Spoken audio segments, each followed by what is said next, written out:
Five. Hey everyone, welcome to Fight Talk Podcast with your boy the What's Next Kid here. I am with Buddy Mcgrit and we are live on Instagram. Hey Buddy Mcgrit, how's it doing? How's it going? How's everything? Good, you? Good, thank you. Happy New Year. Yes, same to you.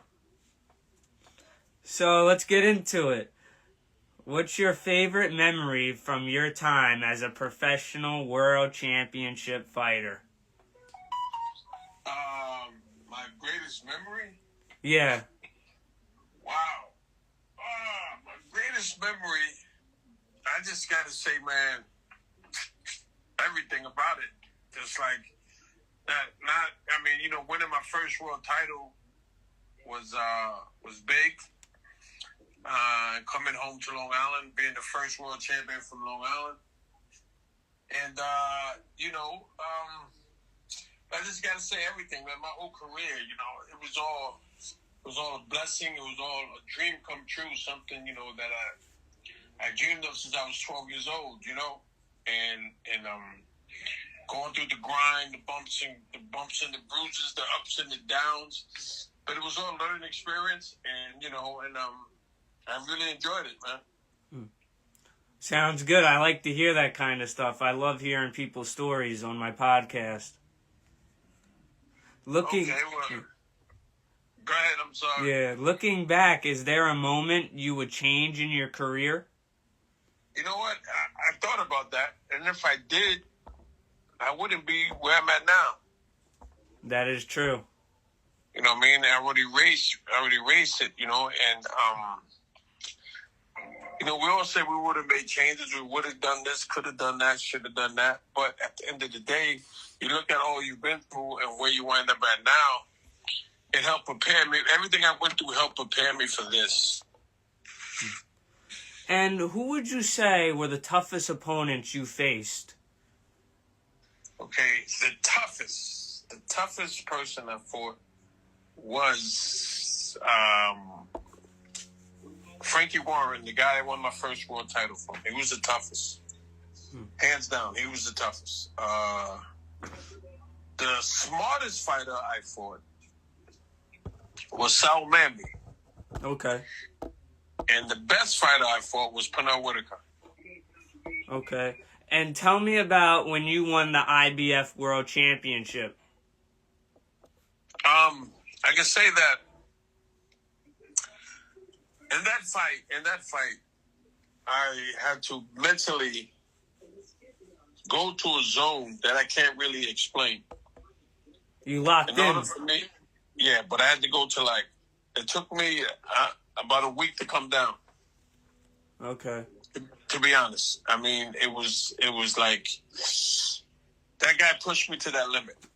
If I didn't go to that zone, I wouldn't have won the fight. Because you were just locked in, focused on winning and getting that belt. I had to block everything out. I knew the fight was scheduled for 15 rounds. And after the first round, I said, I'm not going to look up and see what round it is anymore. I'm not going to ask what round is it. I'm just going to go out and fight till they tell me that it's the last round. Now, back in the day, how did you train for a fight? I got up in the mornings, 5:30, 5:45, do my run, come back from running, do a little calisthenics, sit-ups and push-ups I would do. And then I would have breakfast at around 8:30. And then 11 o'clock I go train.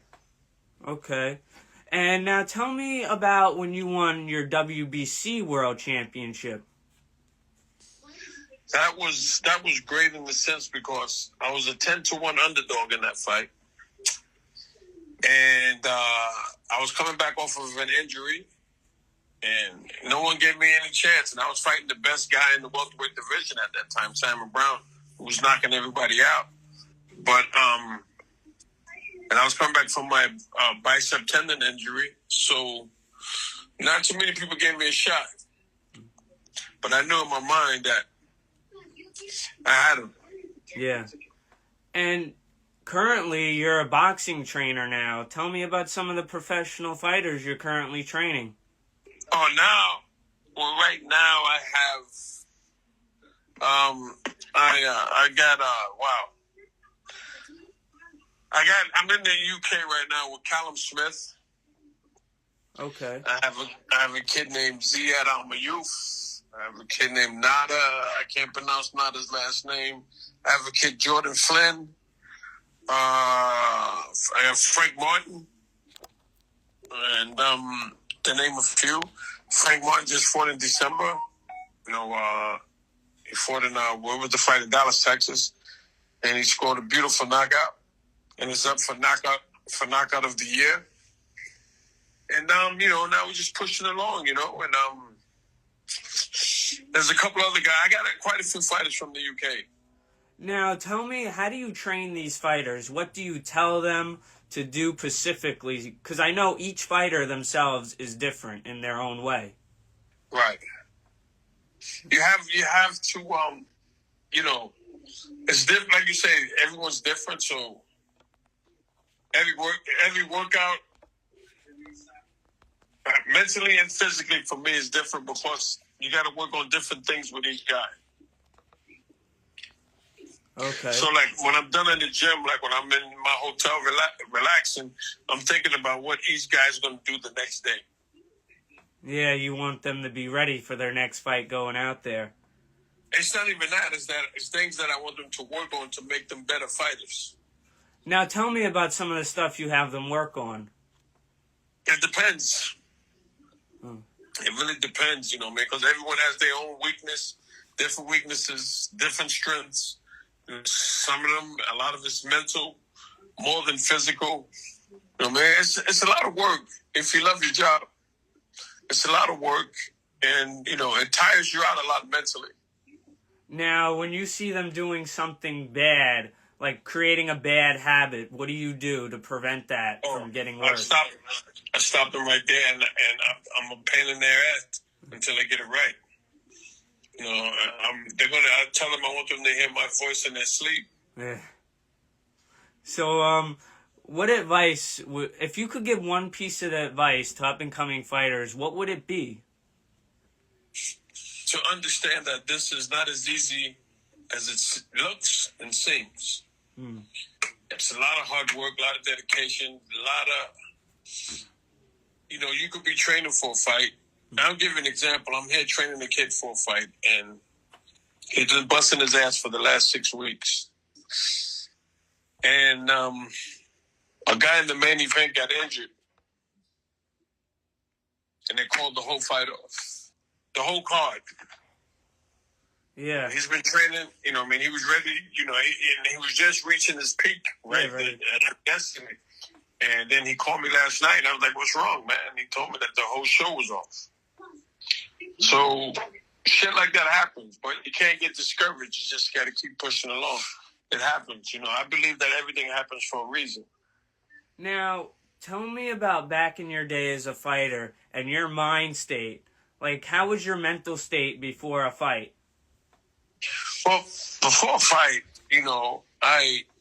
myself, I was like, I did all the hard work.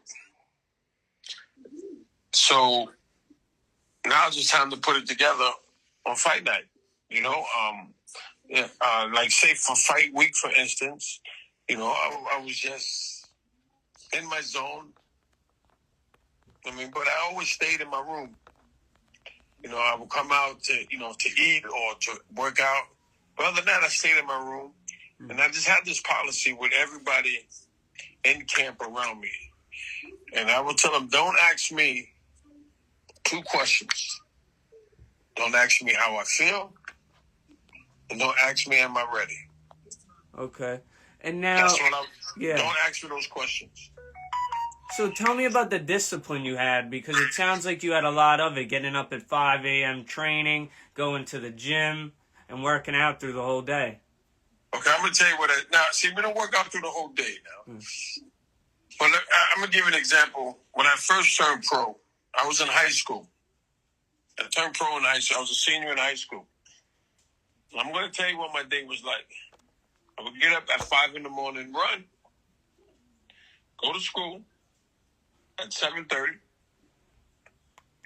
I would catch the 12:27 train from Brentwood to Manhattan, then take the PATH train from Manhattan to Hoboken, New Jersey. Okay. And then walk like a half a mile to the gym. Train. Walk back to the train PATH station. Take the PATH train to Manhattan. Take the Long Island Railroad back to Brentwood. I would get home at 8:30 every night. And I would come home. If I had homework, I'd do my homework. And go to sleep, get up at 5 in the morning, run before I go to school. I did that my senior year. And then once I graduated high school, I had that same routine for 6 years. Okay. I used to travel from Brentwood to Jersey every day. Then they moved the gym from Hoboken to Jersey City. So I had to catch the PATH train from 33rd Street to Journal Square and then walk like a mile to the gym. Every day, 6 days a week, rain, sleet, or snow. No excuses. Yeah. And I did that for 6 years. Yeah. For 6 years I did it until I started making enough money to where I could stay in a hotel in New Jersey. Okay, and then later on you became a world champion and successful in the sport. Yes, but all of that hard work paid off, you know what I mean? And then when I was in training camp, my routine was 5:30, 5:45 in the morning. No matter where I was, no matter what state I was in, no matter what country I was in, I had my routine. You retired with a record of 73 wins, 6 losses, 1 draw, and 48 wins by knockout. How does that feel? It feels great. And it feels even greater because I still have my health.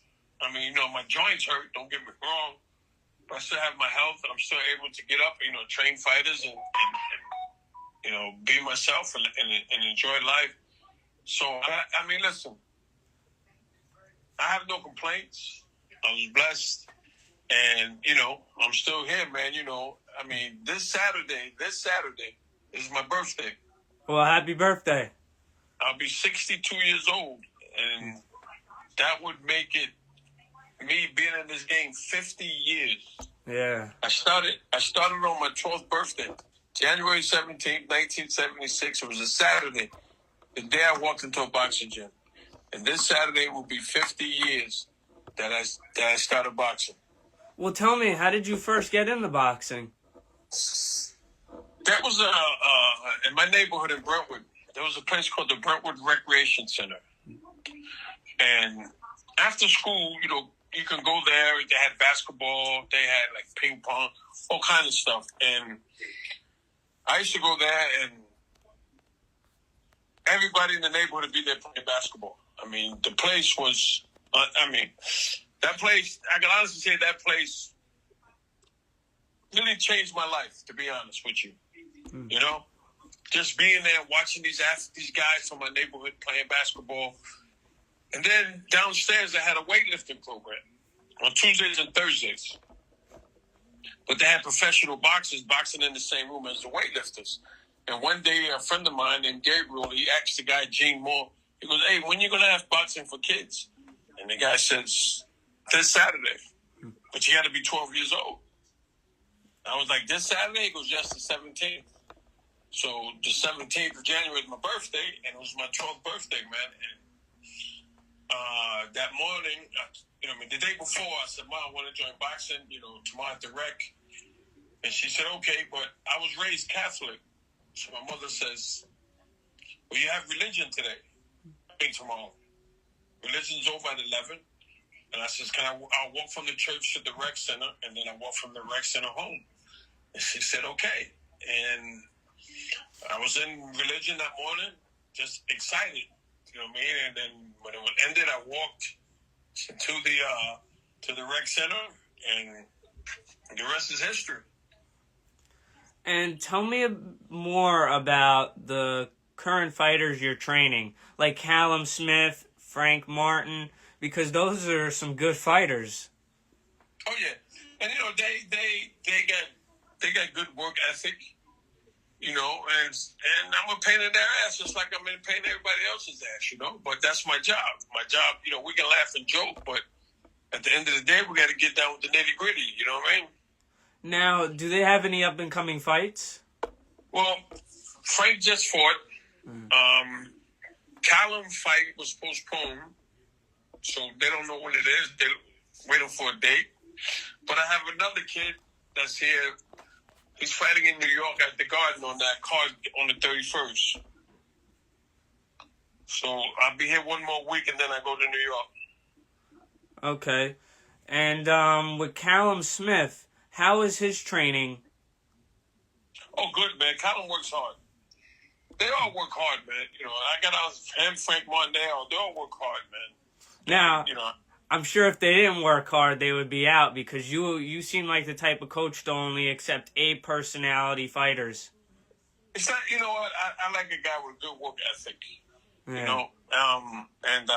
And that's willing to listen and learn. So you get some guys that think they know more than you. And my thing is, if you know more than me, you don't need me. Yeah. Well, 50 years of boxing experience, they can't know too much more than you. Well, some do. You'd be surprised, man. Yeah. Well, give me a deep dive of your professional boxing career. A what? Like a deep dive. Walk me through your whole professional boxing career. Wow. I turned pro at 18. I had my first fight March 2nd, 1982. It was a Tuesday night. And I was in high school. I went to school that day. And that night, I went to Jersey, Fort, had a draw. And, it was a struggle because, I was traveling, like I said, I was traveling every day. I had my son a few months after that. You know what I mean? I had a kid. And then after that, like 3-4 months after that, I was a single parent. So my mother and my sister used to watch my son while I traveled to Jersey. And I had to come straight back home because I had a kid. So then there'd be some days they couldn't watch him, and he'd be on the train with me. In his stroller and his shitty Pampers and everything, man, baby bottles, but, doing what I had to do, Yeah.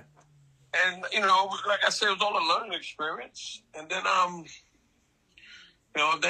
as he got older, my mother watched him more. And then, he would spend weekends with his mother. So, in the summers, he'd be with his mom, which made it a little bit easier. But, at the end of the day, I still had to, keep on my program. Get up in the morning, run, then jump on the train, go to Jersey. And sometimes, like one time, I got stuck on the train for 5 hours in a snowstorm. 5 hours we sat in one spot on the train. We sat at the Wyandanch train station for 5 hours. Yeah. In a blizzard. It was 1983. I'll never forget, That's man. crazy. Sitting there all day on the train. Yeah. Yeah. It was a locomotive. So the heat wasn't the best. Yeah. So tell me about the losses you had as a professional. How did you deal with them? Say after you lost, how would you deal with a loss? Okay, my first loss, I lost and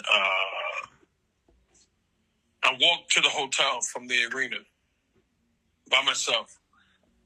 I told everybody I don't want nobody to walk with me. I'm gonna walk by me. It was like a mile walk. So I walked to the hotel, but it was in Corpus Christi, Texas. It was on the water, so you just walk it was a marina. So you just walk down a mile and boom, that was the hotel. And when I got to the hotel, I said to my manager, I said, give me another fight. He's like, what? I said, give me another fight. He goes, buddy, you just fought. I'm like, right. Give me another fight. That was in July. Yeah. My next fight was in August. And, I'm sorry. My next fight was in September. I'm sorry. And I learned from it and I put it behind me. And then, after that, I fought the same guy for the title in the same arena. And then, then after that, I had my second loss. And, it was a fight that, you know, just, hey, I should have never fought, to be honest. You know what I mean? I should never have stepped in the ring, but I did. And, you know, it is what it is. You know what I mean? So, you know, he beat me. But then I came back and won another world title. And then I'm on a roll, then I get injured. I mean, I get injured and, you know, it's a life, I mean, and not life, but it's a career-threatening injury. And then I suffered my third loss when I lost my title. And then when I had the surgery after my rotator cuff, you know, they told me I'll never fight again. And I was like, no, these people are lying to me. So I got back, and within 1 year, I think, they told me I would have to take off a year or 2 years. But within that year, I had 6 fights. And when I had the last fight, they said to me, you got a rematch with Cornell for the title. And I just broke down crying. And my wife was like, what's wrong? I said, I don't want to fight anymore. She's like, what? I said, I'm done. You know what I mean? And my manager was like, what do you mean you're done? I said, I don't want to fight, man. I said, you know, I did something that they said I couldn't do. And for the last year, I was focused on getting back to winning my title back. But now that I'm here, I can care less. Yeah. You know what I mean? I worked hard, man, you know. And through the whole time of working hard, I had found out that my managers knew I was injured, but they had the doctors okay me to fight. You know what I mean? Like, yeah. So they set me up for failure. So my thing was, I'm going to prove to you motherfuckers that I can come back. But I put so much energy into that. And I poured everything in to prove everybody wrong. Yeah. And then when I got back to where they said, okay, you know, you got the title fight again, I really didn't want it at that point anymore. And after that day, that was August of 1994, I went through the motions after that. The fire was gone. You know, I was fighting for the wrong reasons. You know, I mean, the fire was gone. I was fighting because I didn't know what else to do with my life. You know? Yeah. And I retired in 95 after I had a loss. Then I came back in 96. But it wasn't the same. And then I had a loss in 97. And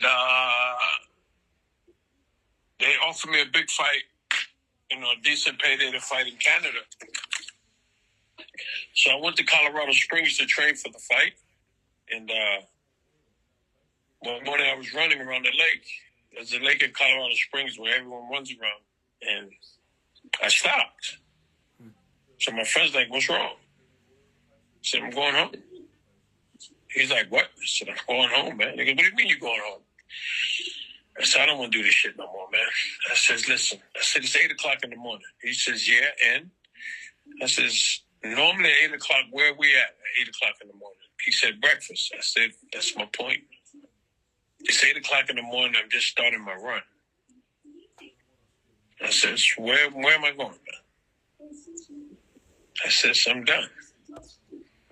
And my friends were like, man, you can't turn down this money. I said, listen, I'm going back to the apartment and I'm getting me an airline ticket home. Are you guys coming with me or not? They said, no. They said, we know you'll be back. I said, I'm telling you, you better get on the fucking plane with me because I am not coming back. I left my clothes. I left my bag. I left everything. I left suitcase. I left everything. I just said, you sure? They said, yeah. So I bought a ticket. And I got on the plane, and I flew home. And I have to honestly say, that had to be the longest and loneliest flight of my life.